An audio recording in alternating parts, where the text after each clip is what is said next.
मुरारजी पेठेतील साई आयकॉनमध्ये उभारण्यात आलेल्या good life fitness या अत्याधुनिक जिमचं उद्घाटन थाटात करण्यात आलं।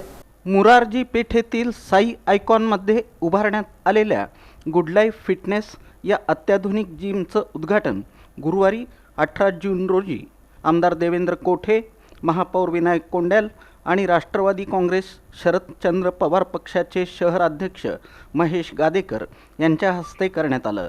या प्रसंगी मोनिका देवेंद्र कोठे, नगरसेवक विनोद भोसले, GM ग्रुपचे संस्थापक बाळासाहेब वाघमारे, चंद्रकांत वानकर, जिमचे संचालक भरतकुमार राठी, नंदाजी कदम, दीपक राजगे, बाबूराव झगडे आणि रघुनंदन बिटला, ओंकार राजगे, माजी उपमहापौर नाना काळे यांच्यासह विविध मान्यवरांची उपस्थिती होती।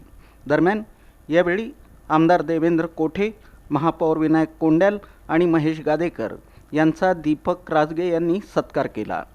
फिटनेस क्षेत्रातील आधुनिक गरजा लक्षात घेऊन अत्याधुनिक सुविधा आणि नव्या तंत्रज्ञानावर आधारित मशिनरीनं सुसज्ज असं हे भव्य जिम उभारण्यात आलं आहे।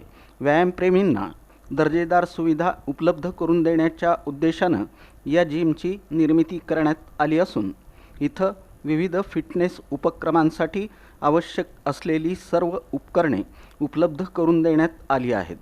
गुड लाईफ फिटनेसच्या माध्यमातून सोलापूरकरांना आधुनिक आणि दर्जेदार फिटनेस सुविधा उपलब्ध होणार असून आरोग्यदायी जीवनशैलीकडे वाटचाल करण्यासाठी हे जिम महत्त्वपूर्ण ठरणार असल्याचा विश्वास जिमचे व्यवस्थापक हर्षल साबळे यांनी व्यक्त केला।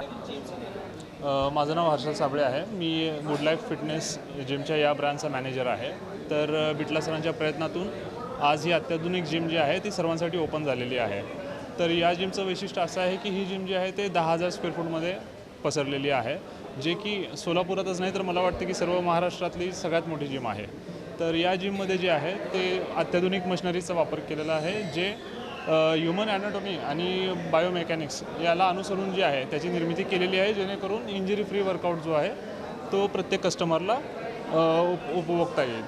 तर एकच आव्हान आहे की या संधीचा पुरेपूर वापर करावा आणि या ज्या सर्व सोयी सुविधा जे पुरवलेल्या आहेत सोलापूरकरांनी त्याचा उपयोग करून घ्यावा। यावेळी विविध क्षेत्रातील मान्यवरांनी नूतन जिमच्या वाटचालीसाठी शुभेच्छा दिल्या।